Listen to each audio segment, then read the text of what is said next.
Саламатсызбы, Чинович. Мына сизди Борбордук шайлоо комиссиясы шайлоого катышууга карата укугуңузду чектеп каттабай койду да. Ушуга карата сиз унчук муң аткан жоксуз. Сотко кайрылдыңызбы? Кандай пикирдесиз? Албетте, бул эми аша чапкандык, абийирсиздик, адилетсиздик. Борбордук шайлоо комиссиясынын кайра каттабай койгону боюнча мен ошол күнү эле сотко арыз жазып кайрылгам. Кудай кааласа эртең Бишкек шаардык сотунда бул маселе каралат. Учурдан пайдаланып мен урматтуу президентибиз Садыр Нуркожоевичке сиздер аркылуу кайрылып кетүүнү туура көрүп туратына. Урматтуу Садыр Нуркожоевич, айыпталуучунун акыркы сөзү болот. Айыпталуучунун акыркы сөзү ачуу болот, акыйкат болорун сиз абдан жакшы түшүнөсүз деп ойлойм. Борбордук шайлоо комиссиясы 20 январда мени кайра каттоодон баш тартты, же болбосо кайрадан какпашка чапты. Дегеним, алар эч негизсиз мыйзамды тебелеп тепсеп туруп, мени кайра шайлоого каттабай койду. Мен кайталап кетейин кайра шайлоого. Дегеним, азыркы 27 февралда өтө турган шайлоо бул кечеги парламенттик шайлоонун үзүндүсү же уландысы десек, бул мыйзамга туура келет. Анткени ошол эки округтан өтпөй калган, мен кечеги парламенттик шайлоого толук кандуу талапкер болуп катыштым. Ал эми ушул шайлоонун үзүндүсүнө катыша албай жаткандын өзү нонсенс.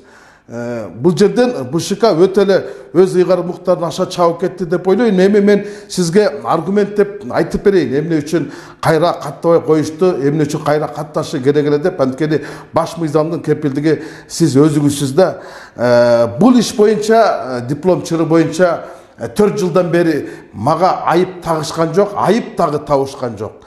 Ушул өңүттөн мен жакын арада башкы прокуратурага өтүнүч келтиргем. Бул ишти кыскартуу боюнча кыймыл аракетинде кылмыштын составы жок экендигин негиздеп, тегиздеп жазып, башкы прокурор Курманкул Токторалиевич Зулушевке кайрылгам. Өз убагында башкы прокуратура менин өтүнүчүмдү же болбосо жолдомомду УКМКга жөнөткөн экен. Улуттук коопсуздук кызматы 19-нда мени суракка чакырган. Суракка чакырганда ошол башкы прокуратурага жазган өтүнүчүмдү Бишкек шаардык сотунун күчүнө кирген чечимин бардыгын окуп көрүп, мени кайра шайлоого узат катышууга эч кандай тоскоолдук жок экенин баары бериңиз деп Атургай ийгилик каалап узатышты. 19 бир күн өткөндөн кийин Борбордук шайлоо комиссиясы билим берүү министрлигинин катынын негизинде мени кайра каттоодон баш тартты. Алар күчүндө турган Бишкек шаардык сотунун чечимин дагы конституциялык мыйзамды дагы эске албай эле мени шайлоодон четтетип коюшту. Албетте мен буга макул эмесмин.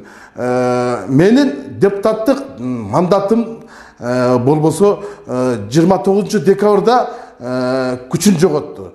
Мен 3 январда кайра шайлоого аттандым. Ортодон 5 күн өттү. 5 күндүн ичинде ортосулугунда мени айыптаган бир дагы соттун өкүмү жок. Мени кызматкерден кылмышкерге айланткан бир дагы нерсе жок.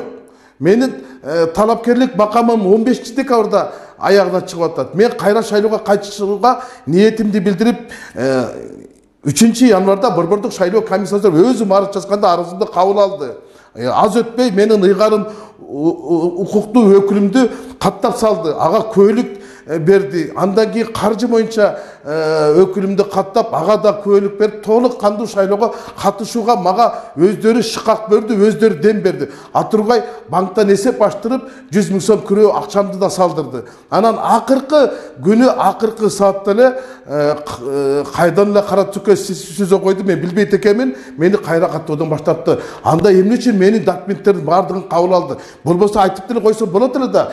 Сиз кара тизмеде экенсиз, сиз шайлоого укугуңуз бар, бирок шайлоонуга укугуңуз жок деп. Болбосо эч кандай негиз жок да. Мен мындай түшүнүп турам да, урматтуу Садыр Нуркожоевич, булар автобуска салды, акчамды алды, анан биринчи аялдамадан мени түртүп жүрүп салды. Мен ошондой эле сезип отурам. Бул жерде башкы прокуратурадагы эгер кандайдыр бир тоскоолдук болсо менин өтүнүчүмө жооп берет эле. УКМК тарабынан да кандайдыр бир тоскоолдуктар болсо алар БШКга кат жолдойт эле. Соттун чечими күчүнө кирген, соттун чечими да турат. Алардын БШКнын мурдагы мени каттабай койгон чечими негизсиз экенин далилдеп тастыктаган. Бирок ушул 3 органдын ыйгарым укуктарынан дагы борбордук шайлоо комиссиясы менен билим берүү министрлигинин каты жогоруп кетип турганы мен макул эмес, мен эмес, эми бардык эле адамдар макул болбосо керек да. Кандай болгон күндө дагы мен эл өкүлү болуу үчүн шайлоого катышып атам да, буну эл чечсе туура болмок да. Мени эл шайласын же эл жайласын, мен ушуга макул элем да. Ал эми мындай адепсиз, абийирсиз, адилетсиз иштерге мен албетте нааразымын. Анткени бул кандай болгон күндө дагы бул кайра шайлоо болчу. Бул ошол кечеги парламенттик шайлоонун үзүндүсү эле. Ал шайлоого катышкандан кийин бул шайлоого катышканга менин толук мыйзамдуу укугум бар. Ушул жерге келгенде менин укугум басмырланып төйрөнүп калды. Баш мыйзамдын кепили катары мен сизге кайрылып жатам. Мындайлар болбош керек эле. Борбордук шайлоо комиссиясы ушул жерге келгенде аша чабып менин укугумду уурдап кетти. Бир эле менин укугум эмес, мени шайлайм деген Бишкек шаарынын 1-мэринин бир топ адамдары чыгып иштеп жардамга келип жатышканда алардын укугу дагы бул жерден тейлөнүп калды деп ойлоймун. Андыктан бул ишти жеке өзүңүздүн көзөмөлүңүзгө алыңызды суранып кетет элем.